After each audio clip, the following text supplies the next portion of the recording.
ಇನ್ನು ಸಿಎಂ ಸಿದ್ದರಾಮಯ್ಯನವರು ಕೂಡ ಈ ಆದೇಶಕ್ಕೆ ಸಂಬಂಧಪಟ್ಟಂತೆ ಪ್ರತಿಕ್ರಿಯೆಯನ್ನ ಕೊಟ್ಟರು.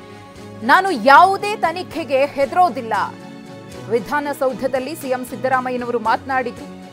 ನಿನ್ನೆಯೂ ಕೂಡ ಹೇಳಿದ್ದೇನೆ, ಈಗಲೂ ಕೂಡ ಅದನ್ನೇ ಪುನರುಚ್ಚಾರ ಮಾಡ್ತಿದ್ದೇನೆ.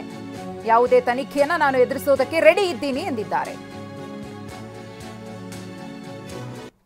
ಜನಪ್ರತಿನಿಧಿಗಳ ನ್ಯಾಯಾಲಯ ನಿನ್ನೆ ಹೈಕೋರ್ಟ್ನವರು ಕೊಟ್ಟಿರ್ತಕ್ಕಂಥ ಆದೇಶದ ಹಿನ್ನೆಲೆಯಲ್ಲಿ ಇವತ್ತು ಒಂದು ಆದೇಶ ಮಾಡಿದ್ದಾರೆ.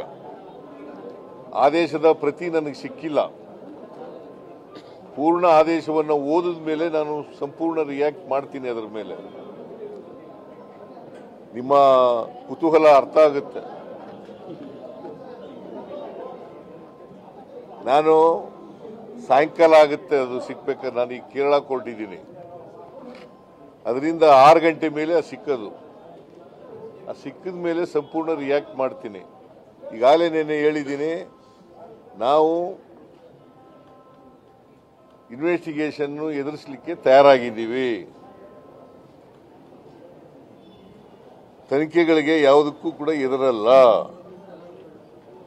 ಕಾನೂನು ರೀತಿಯ ಹೋರಾಟ ಮಾಡಲಿಕ್ಕೆ ತಯಾರಾಗಿದ್ದೀವಿ. ನಿನ್ನೆ ಈ ಮಾತುಗಳನ್ನು ಕೂಡ ಹೇಳಿದ್ದೀನಿ.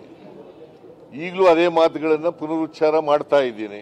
ಈಗ ನನಗೆ ಗೊತ್ತಿರೋ ಮಟ್ಟಿಗೆ ರೆಫರ್ ಮಾಡಿದ್ದಾರೆ ಲೋಕಾಯುಕ್ತಕ್ಕೆ ರೆಫರ್ ಮಾಡಿದ್ದಾರೆ. ಮೈಸೂರು ಲೋಕಾಯುಕ್ತಕ್ಕೆ ರೆಫರ್ ಮಾಡಿದ್ದಾರೆ. ಬಿಕಾಸ್ ಅಲ್ಲಿ ಕಂಪ್ಲೇಂಟ್ ಕೊಟ್ಟಿದ್ರು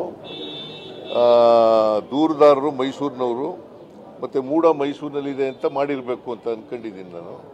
ಅಲ್ಲಿಗೆ ಮಾಡಬೇಕು. ಯಾಕಂದರೆ ತನಿಖೆ ಮಾಡಿ ಅಂತಲೇ ನೆನೆನೇ ಹೇಳಿದ್ದಾರೆ. ತನಿಖೆ ಮಾಡಿ ಅಂತ ನೆನೆನೇ ಹೇಳಿದ್ದಾರೆ. ಅದರ ಪ್ರಯುಕ್ತ ಈ ತನಿಖೆಯನ್ನು ಮಾಡಿದ್ದಾರೆ ಅಲ್ವಾ?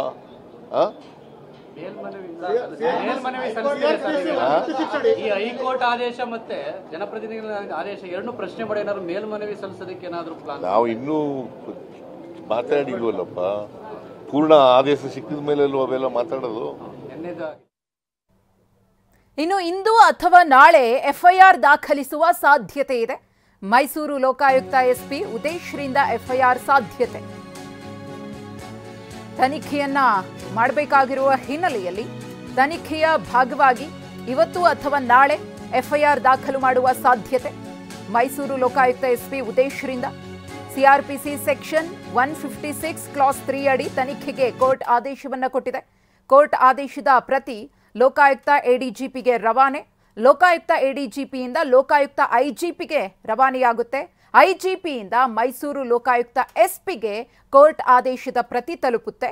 ಕೋರ್ಟ್ ಆದೇಶದ ಪ್ರತಿ ತಲುಪಿದ ಮೇಲೆ ಎಫ್ಐಆರ್ ದಾಖಲು ಮಾಡ್ತಾರೆ. ಇವತ್ತು ಅಥವಾ ನಾಳೆ ಈ ಒಂದು ಪ್ರಕ್ರಿಯೆಯು ಕೂಡ ನಡೆಯುತ್ತೆ. ಸಿಎಂ ಸಿದ್ದರಾಮಯ್ಯನವರ ವಿರುದ್ಧ ಎಫ್ಐಆರ್ ದಾಖಲಿಸಲಿದ್ದಾರೆ ಲೋಕಾಯುಕ್ತ ಎಸ್ಪಿ. ನಂತರ ಈ ಒಂದು ಪ್ರಕರಣಕ್ಕೆ ಸಂಬಂಧಪಟ್ಟಂತೆ ತನಿಖೆ ಚುರುಕುಗೊಳ್ಳುತ್ತೆ.